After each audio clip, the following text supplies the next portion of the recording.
So I'm going to talk to you guys about cholesterol and reducing cholesterol. So in my previous videos in this series, I discussed how to test for heart disease, which is inflammatory testing. What are some of the risks of heart disease, and how can you ultimately find out if you're inflamed or if you have blood vessel disease?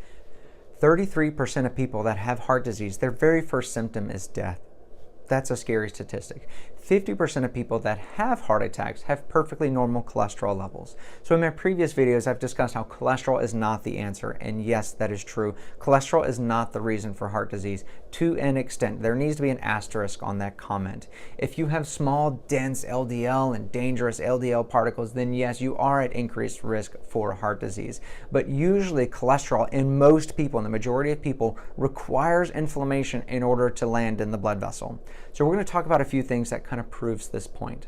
First of all, the way I'm going to prove this point is that there's a new drug that was just approved. Actually, it may not have been approved, but the study that just hit my inbox, the drug is called evacetrapib. I guess. I don't know how that's said, but it doesn't matter because it's not going to be useful. So this drug took people with an average LDL or lousy cholesterol at 81, which is a very good number, and HDL at 45, which is their good cholesterol. That's not a good number. And these are people that had heart attacks, and they followed them for 2 years. One group that gave placebo, the other group that gave this drug, and they had an astounding improvement in cholesterol levels. The bad cholesterol dropped by 30%. The good cholesterol doubled. It increased by 100%. And guess what? They ended the trial early at 2 years because it wasn't doing any different.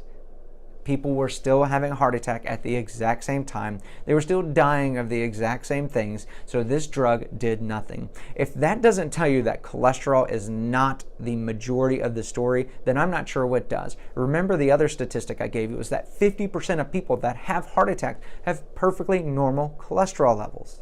Okay. Now, the reason we got confused in medicine as far as cholesterol, it's a very convoluted story, but I'm going to simplify it to two main points. One, if you have a heart attack and you die and someone cuts you open and finds a blood clot at the heart attack area, then they are also going to find cholesterol. Aha! Cholesterol found red-handed at the scene. It is the problem. So let's remove cholesterol from the diet, lower fat, and see if we can reduce cholesterol levels to beyond existence so that you don't have heart attacks yet. We're having more heart attacks than ever in America. That did not work. The reason why is because cholesterol was never intended to land in the blood vessel wall. But any signs of inflammation contributes to the landing of cholesterol in the blood vessel wall, even if you have perfectly normal cholesterol levels. And how does that happen? What happens from refined sugars and carbohydrates and all the things we did to our food supply to remove the fat, and now it's the actual underlying cause of disease. So this drug did not work. That proves that cholesterol is not the main issue.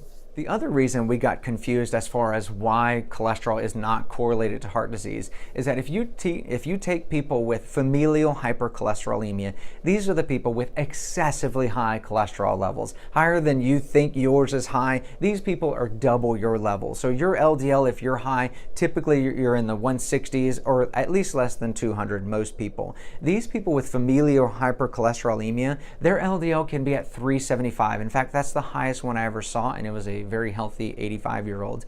Her LDL was 375. That's familial hypercholesterolemia. These people with excessively high cholesterol levels do have early heart attacks. The number is something like 20 times higher risk than the regular population. So that is the second fact as to why we thought cholesterol was the culprit. One, it's found red-handed at the scene, and two, if you have familial hypercholesterolemia, you have earlier heart attacks, so it must be cholesterol. Well, that's not the full story. Majority of people who have high cholesterol, their LDL is under 200. Now, you need to stop watching total cholesterol because that is a useless number. That was back in the 80s. No one uses total cholesterol anymore. If your doctor is talking about total cholesterol, you should probably remind him that that doesn't matter anymore, and it's primarily about LDL, HDL, and triglycerides. Okay? So now that I've kind of convinced you that cholesterol is not the root cause of your problem, you should go and watch my other videos about inflammation and how to make sure your heart is healthy. But if your cholesterol is high, then I want to talk to you about a few things because we can improve this naturally. one thing you want to know about your cholesterol is what types of particles are you making. Now, this is not a conversation many people have had with their doctor because it's not being checked. So an LDL number is nothing more than how much weight of cholesterol you have floating in your bloodstream. So let's say you've got 130 pounds of cholesterol in this hand and 130 pounds of cholesterol in this hand. If you have 130 pounds of beach balls versus 130 pounds of sand or glass shards, these are not the same thing, right? Beach balls, fluffy LDL particles, do not like to crash land in the blood vessel wall. You can kind of think of it, it's a beach ball. It's just going to bounce off and keep moving down the bloodstream. However, dense glass shards of LDL particles are going to crash land into the blood vessel. They're going to cause inflammation, they're going to damage things, and they're so small that they can sneak into the blood vessel wall and cause damage over time. It turns out that eating a high sugar diet raises triglycerides, and raising triglycerides makes small, dense particles. So if you want to lower your density of your particles and remove those glass shards, then you want to cut out carbs and refined sugars. Now, I'm not going to go into what those mean. You're going to have to look that up on your own or look at some of my other videos where I talk about reducing carbs and refined sugars.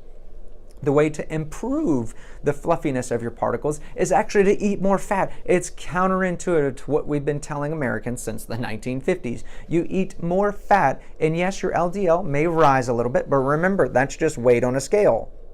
If your particles get more fluffy, then they're less dangerous. So yes, your LDL might go up a little bit, but the fluffiness improves. Now, most people I find, when we get them on a whole foods, plant-based diet with higher fat, their LDL drops tremendously. I just saw a patient in the office that dropped their LDL by 40%. If you read the medical journals, you get 20% reduction out of diet and lifestyle modification. So that person clearly did a good job, but we see that time and time again where people can reduce their levels up to 50% by eating a clean diet. So that's the way to reduce your cholesterol naturally. If you're having trouble reducing your cholesterol further, or maybe you're just struggling with willpower, or maybe you're worried about your cholesterol levels, or your doctor's worried about your cholesterol levels, while you're on the way to making those healthier changes, you can add some supplements. Now, before we get into supplementation, I do want to remind you that nutrition, food, lifestyle modifications, they reduce your risk by 70% across the board of cancer, heart disease, and stroke. That's more powerful than any medicine, any supplement on the entire planet. So if you are eating the right foods, exercising, doing everything right, not smoking, not sitting down all day long, then you are already reducing your chances of having an event by 70%, regardless of what your levels look like. Okay? So do not get obsessed over levels if you're doing the right thing. If you're eating cheeseburgers and french fries and sitting on your butt watching Netflix, then you should probably be worried about your cholesterol. Okay, so what supplements can you use to naturally reduce cholesterol? I would say the most common one I hear is red yeast rice. I'm a little tired of red yeast rice, okay? And I'm going to talk about statins for a second because red yeast rice is actually a statin.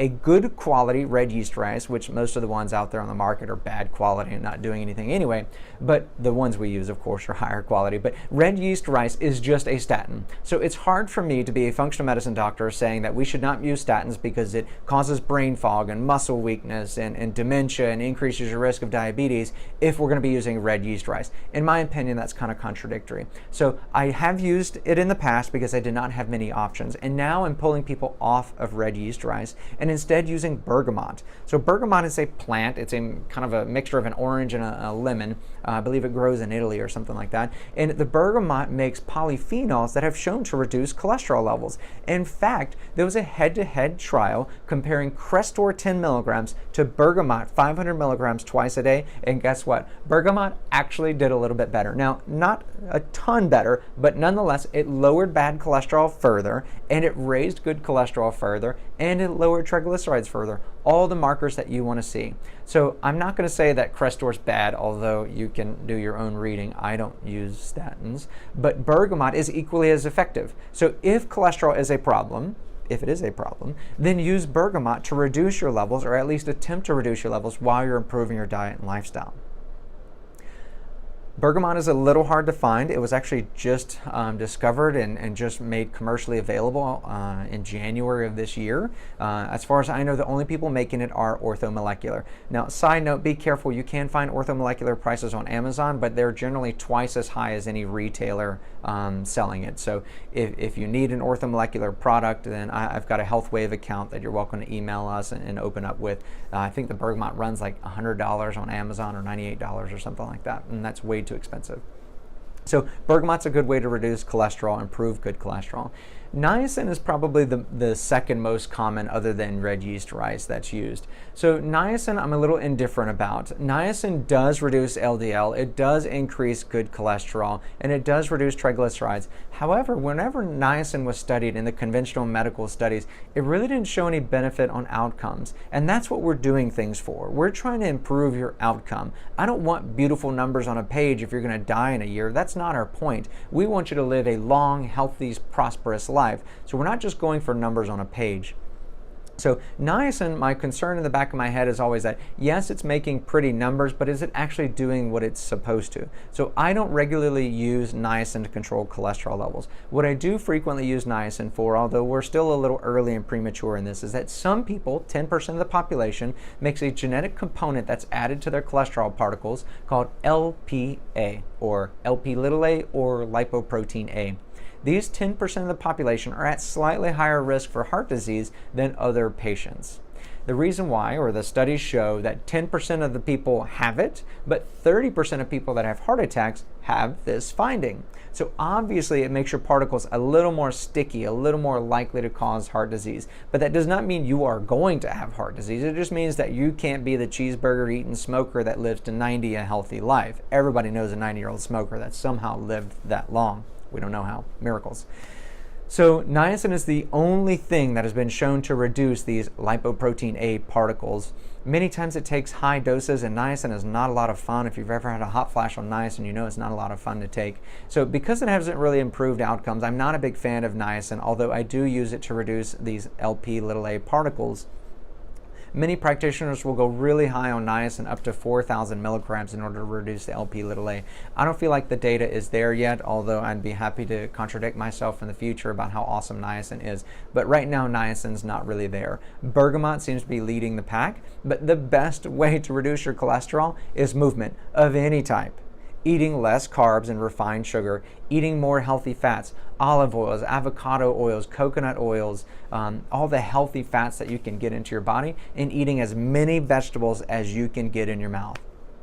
So hopefully these are real life ways to reduce and improve your cholesterol, improve your life, reduce your risk of having a heart attack. So if you feel like this video helped you and might help someone else you know or love, then share this video with them, tag them, show them what the new things out there, because you may not be hearing this from your doctor, and they may not be hearing it from their doctor. So share it so we can help spread the word.